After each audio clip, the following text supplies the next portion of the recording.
Olá, gatinhos, gatinhas e gatinhas. Esse vídeo é especial da Independência Brasileira, esse nosso próximo feriado, agora de terça-feira, dia 7 de setembro, é uma rememoração ao Dia da Independência Brasileira, que foi proclamada no dia 7 de setembro de 1822 por Dom Pedro I. Isso todo mundo já sabe. Que Dom Pedro estava vindo da casa da amante, da Domitília, e dizem que estava até com os revertérios intestinais, também muita gente já sabe. Esse quadro heróico pintado de Dom Pedro aqui, tentando mostrar o vislumbre dessa data, na verdade é um quadro, é uma imagem montada do que não foi o processo de independência. Que Dom Pedro era boy lixo também, todo mundo já sabe, mas eu vou fazer um vídeo falando sobre isso. O fato é que muitas vezes na história do Brasil, grandes acontecimentos de mudança de governo ou desse processo de separação do Brasil em relação a Portugal, da nossa independência, é mostrado como um ato político vindo de cima para baixo de grandes políticos, como foi mostrado muito tempo nos livros de história como um ato de Dom Pedro I, né, que se separou de Portugal, que curiosamente era comandado pelo pai dele, o Dom João VI, mas que ficou sendo rei do Brasil. Mas isso esconde várias lutas, várias pessoas que estiveram também lutando nesses processos, fazendo revolta contra essa opressão portuguesa sobre a colônia brasileira. Na época o Brasil era colônia de Portugal. Então esses processos e essas interpretações históricas escondem essa luta. Hoje eu vou trazer uma heroína da independência que muito pouco é lembrada, mas ela lutou a favor da nossa independência brasileira, a Maria Quitéria. Vem comigo! A Maria Quitéria nasce em 1792 em Feira de Santana, na Bahia, e ela perde a mãe muito jovem, aos 12 anos ela perde a mãe, e ela que cuida de mais 2 irmãos, uma irmã e um irmão, e ela tem toda a sua vida modificada por essa tragédia, porque o pai dela se casa mais 3 vezes, e ela não se dá muito bem com a madrasta. Naquela época também, no sertão baiano, era comum, porque a gente sabe que as condições econômicas não eram muito favoráveis, desde cedo as pessoas caçarem, serem introduzidas nessa arte de caçar para ter uma fonte de alimentação. E é assim que nasce essa intimidade da Maria Quitéria com as armas. Desde cedo o pai dela a leva para as caças e ela já desempenha essa desenvoltura com as armas. Em 1820, explode lá em Portugal a Revolta do Porto. Para quem não se lembra, essa revolta foi uma tentativa de... teve vários critérios, mas um desses estabelecidos nessa revolta foi a tentativa de recolonizar o Brasil. Porque, agora eu vou ter que fazer túnel do tempo, não tem jeito, senão não tem como entender.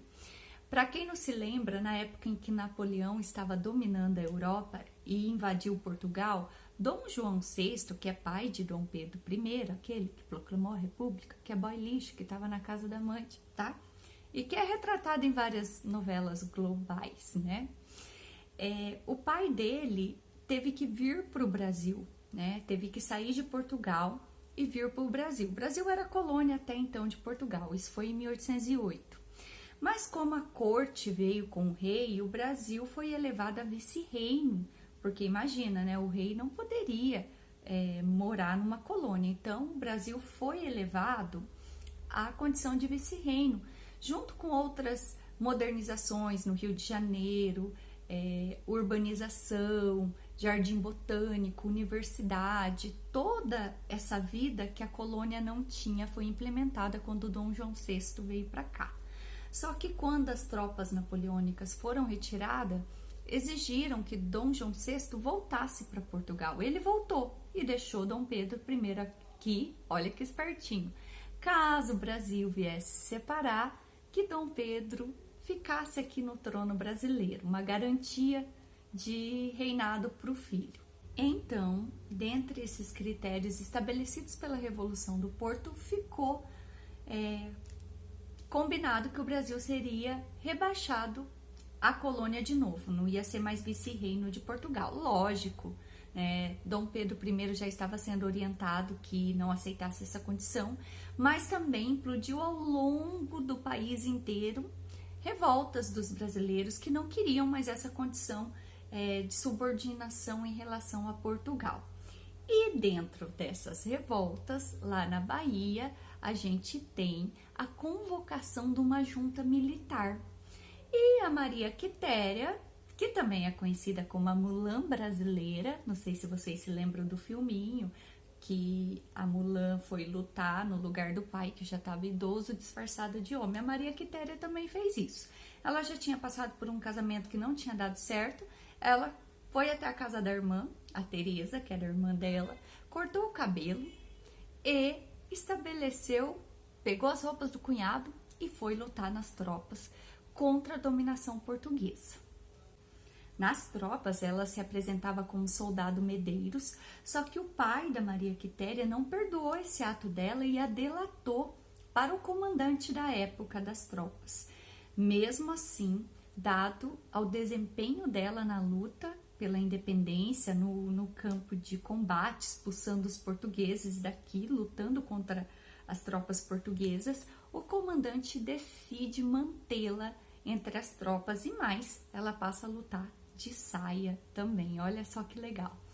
Depois de um tempo, o pai dela perdoa e ela é decisiva nesse papel de luta do Brasil e não aceitar a condição de colônia novamente.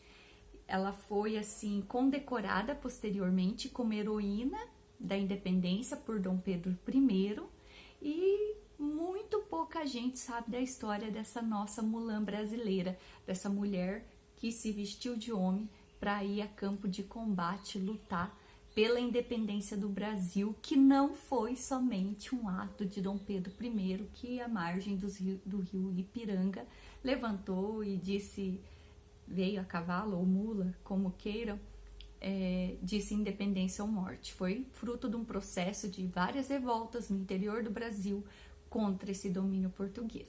Então, próximo feriado, Independência do Brasil, vocês já sabem que a gente teve uma heroína assim. Procurem conhecer um pouquinho mais a história dela, é bem interessante, né? Infelizmente, ela teve o salário de soldado, o soldo incorporado à vida dela, mas terminou os últimos dias dela no anonimato, né? O pai a perdoou, mas ela voltou para o interior e terminou os últimos dias no anonimato. Espero ter ajudado vocês, que tenham um bom descanso nesse feriado. Um beijão, até o próximo vídeo.